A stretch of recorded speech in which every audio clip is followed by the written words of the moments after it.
सके त ल्याइदिए हुन्थ्यो मेरो छोरो अनुहार हेर्थे म पनि जसरी बाबा त्यस्तो छ भने आइज बरु नकमा यहीँ नेपालमा रमाउनु पर्छ भनेर भन्थे अहिले के भयो यो।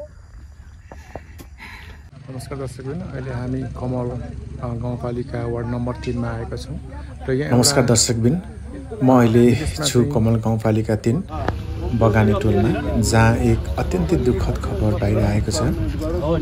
रुद्रबहादुर भुजेल जो 9 वर्षदेखि युएमा काम गर्दै आएका थिए, उनी 32 दिनदेखि बेपत्ता रहेका थिए। परिवार, नातागोता र स्थानीय बासिन्दाले निरन्तर खोजी गरेपछि दुर्भाग्यवश आज उहाँको चाहिँ निधन भएको पुष्टि भएको छ। लामो समयदेखि विदेशमा पसिना बगाउँदै घर परिवारको भविष्य सुरक्षित बनाउन नेटवर्कको कारणले गर्दाखेरि कुरो बुझ्दैन कि हजुरले त्यहाँबाट तथ्य कुरो सबै डिटेलमा यहाँ पढाउनु न बोलेर। यो अहिले जुन तपाईको छोरा रुद्रबहादुर भुजेल कति वर्षको हुनुहुन्थ्यो? हजुर, उहाँ विवाहित। अब अहिले उहाँको जुन वैदेशिक रोजगार युए भन्छ दुबई, त्यहाँ जाँदा मृतक भएको कुरो एक प्रकारको आइराख्दा तपाईहरूलाई त्यो कुरोको विश्वास नभएको, त्यसको स्पष्ट नभएको भन्ने छ। खास किन तपाईहरूलाई त्यस्तो दुविधा भइरहेछ अलिकति? हामी अब अरे चाहिँ भनिरहेका छन्, अब अरेको कुरै मात्रै बिग्रिरहेछ अहिलेसम्म। देखेको छैन, बुझेको छैन, यो बुझिदिनु पर्यो तपाईँहरूले भनेर मैले पनि यसो खोजी पार्नु। मैले हिजो खोज्दै दिनभरि खोजेँ मैले, खोजेर म भाइलाई भेट्टाएर मैले भाइ म यसो गरेर आँटेको हो, मेरो छोरो हो, 3 भाइ छोरा छन्, एउटा छोरो पठाएको मैले विदेश। उहाँ चाहिँ कुन भाइ हो? जेठो। हजुर। कति वर्ष भयो तपाईँले पठाउनु भएको यहाँबाट? यहाँबाट गएको त लगभग झन्डै 8-9 वर्षै भयो। 8-9 वर्ष भयो। एक तल आएर भयो। तपाईँहरूको सम्पर्क हुन्थ्यो? फोन हुन्थ्यो, बुहारीसँग हुन्थ्यो। कहिले सम्बन्ध भएको थियो? यो दसैँ अगाडिसम्म भएको थियो। कम्पनी थाहा छ तपाईँले जुन उता बाहिरको छोरोको कम्पनीको नाम? युबीसी कम्पनी हो। को मार्फत जानुभएको थियो उहाँ? कुन मेन पावर एजेन्ट को थियो? थाहा भएन, थाहा नै नदिई गएको रहेछ। तपाईँको जुन अन्तर्क्रिया बोलचाल भइरहन्थ्यो भनेपछि कति टाइम भयो जुन घटना हुनुभन्दा अगाडि यसरी बोलचाल भएको छोरासँग? 13 तारिक बोलेको, 14 तारिक अनमै देखेँ तर रिप्लाई आएन। अनि 14 तारिकदेखि चाहिँ न केही नै त्यत्तिकै सम्पर्क भयो। कसरी थाहा पाउनुभयो त अनि तपाईँले यसरी घटना भयो भन्ने कुरा चाहिँ तपाईँले? यहाँ ठुलो मान्छेले आएर भन्नुभयो यस्तो यस्तो आएको छ, को समितिले भन्नुभयो हामीलाई आएर यस्तो यस्तो भएर त घटना यताउता भनेर। आज 5 दिन भइसक्यो, के हो कसो अहिले हामीलाई थाहा पनि छैन। अब यता नि जुन तपाईँ श्रीमती, त्यो जुन अन्तिम गफमा चाहिँ के सम्मको कुरा भयो? केही त्यस्तो ऊ अलिकति सङ्कित, इरिटेट भन्छ नि, एउटा निराशा कुनै त्यस्तो केही? निराशै हुनुहुन्थ्यो, जहिले हाँसेर बोल्ने मान्छे, यताउता फुर्केर अब नेपाल आउँछ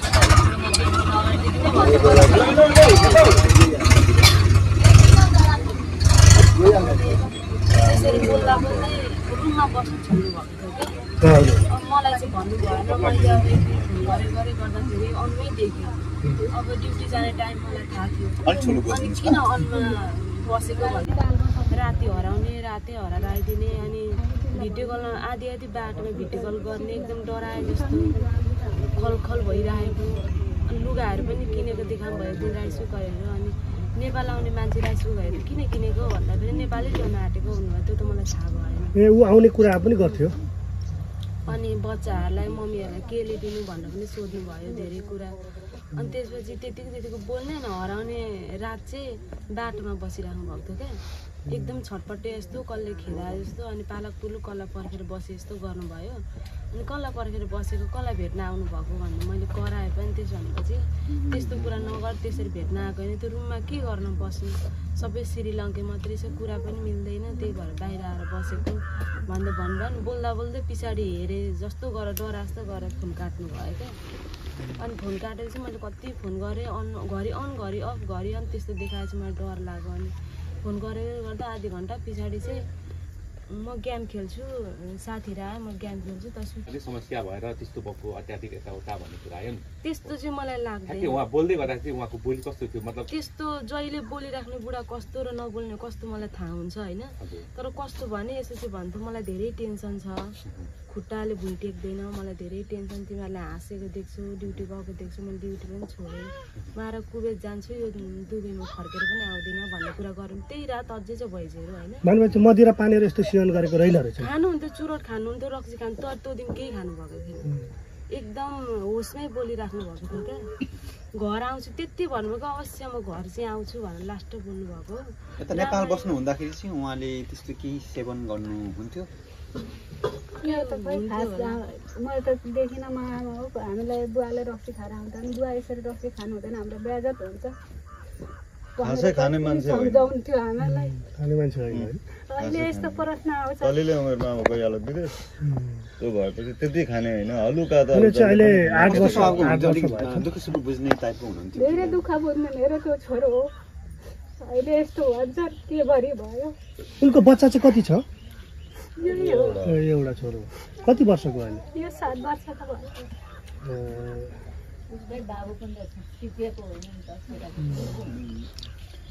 कुनै त्यसरी बसी तपाईँको कुरा गरिरहँदाखेरि कहिले काहीँ त यस्तो कम्पनीमा यताउता भन्ने कुराहरू कहिले के शङ्का छ तपाईँलाई? भन्थ्यो मलाई त्यसरी चाहिँ थियो।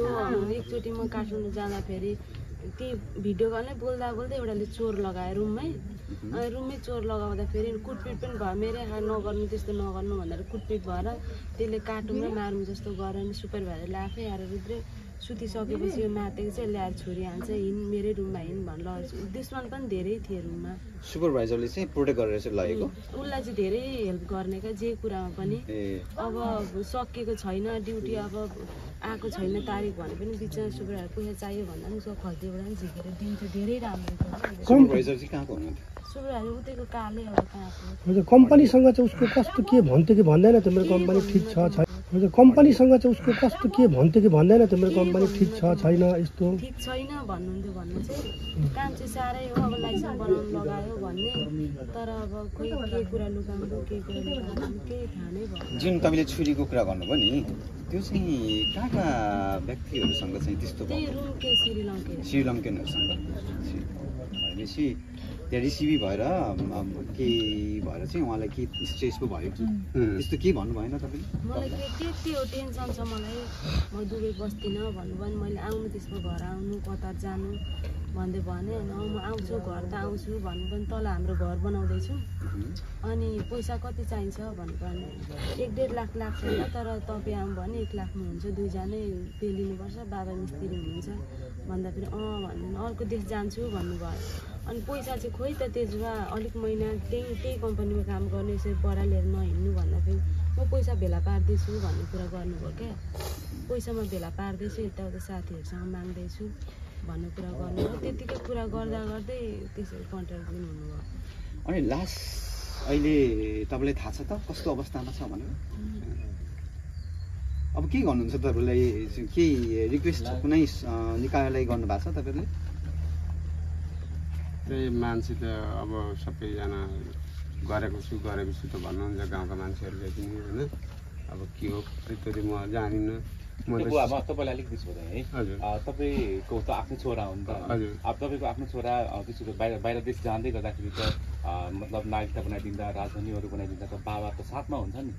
त्यतिखेर चाहिँ तपाईँले आफ्नै साथमै बनाएर पठाउनु भएको नि त होइन। मेन पावर चाहिँ यहीँ दमकबाटै हो है। तपाईँको मेन पावरमा अहिले जानु पऱ्यो भने त्यो अफिस देख्नुहुन्छ नि त होइन। नाम थाहा नभए पनि त्यहाँसम्म जानु गइयो भने यो मेन पावर यहाँ थियो, यो ठाउँमा थियो भनेर तपाईँले एकदिन याद छ नि त होइन। कति खर्च दिनुभएको थियो त्यहाँनिर? मैले 5,000 दिएको थिएँ। नै मेन पावरलाई त्यही त मेन पावरलाई त विदेश लानेलाई हो। कति लागतमा चाहिँ उहाँ जानुभएको? 1,80,000 दिएर तपाईँले विदेश पठाउनु भयो। छोराले त्यो ऋण त तिरिसक्नुभयो छैन? भर्खर गएको पैसा पहिले जाँदै आउँदै गरेर लास्टमा छुट्टै गएको रहेछ। मम्मी हेर्नु न कम्पनी राम्रो भएको थियो भने म दाल भात मात्रै खाएर बस्थेँ र भनेर मलाई भन्थ्यो। अनि बाबा त्यस्तो छ भने आइज बरु नकमाएर यहीँ नेपालमा रमाउनु पर्छ भनेर भन्थेँ।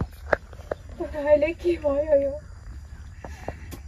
अब नि जे हुनु घटना अब भयो भन्ने कुरो तथ्य लगभग यहाँ दुबई अथवा युए भन्छ कि त्यहाँको पूर्व अध्यक्ष नेपाली समाजलाई भइपरि आउँदा सहयोग के छ यस्तै घटनाहरूको लागि नै एउटा केही जिम्मा लिएका संस्थागत त्यो अध्यक्ष पनि यहाँ आउनुहुन्छ। उहाँसँग सम्पर्क भएपछि लगभग उहाँ अब मृत्यु भइसकेको कुरो आयो।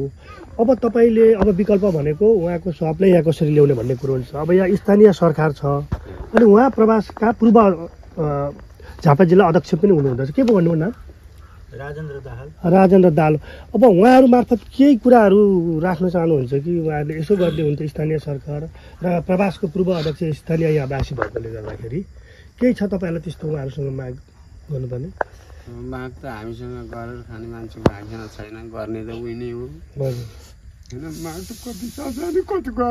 होइन। अब त्यो घटना भयो जुन उहाँको शव ल्याउनेदेखि लिएर अब सबै कुराहरू तपाईँको आर्थिक पनि यो अवस्था हुँदा अब स्थानीय सरकारले गर्नुपर्ने पहल र उहाँ एउटा निवर्तमान पहिला त्यहाँको अध्यक्ष भएकोले उहाँसँगको कनेक्सन सम्बन्ध अहिले पनि उहाँसँग प्रत्यक्ष भएकोले के छ उहाँहरूसँग अलिकति केही यो भन्ने एउटा हुन्छ नि त, के गर्दै हुन्थ्यो भने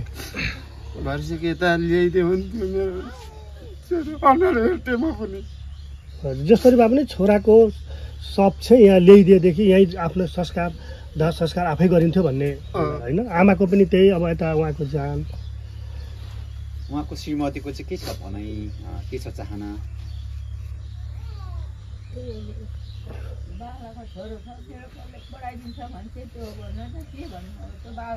अब हामी त उसको साह्रै हामी अब हाम्रो पनि अवस्था यस्तो हुँदै गयो, हामी कमाउनु जमाउनु पनि सक्दैनौँ। अब यिनीहरूको भविष्य। आदरणीय दर्शकबिन, यो दुःखद घटना तपाईँहरूमा सम्प्रेषण गरिरहँदा यो भिडियो सारा नेपालीले हेर्नुपर्छ र यो सेयर गरेर दुबईमा हुनुहुने राजदूतावासहरूसम्म पुगोस् भन्ने हाम्रो चाहना हो र यो के कस्तो हुन्छ अब आगामी दिनमा सम्पूर्ण अपडेटहरू लिएर तपाईँहरू माझ उपस्थित हुने नै छौँ भन्दै च्यानललाई फलो गरिदिनु।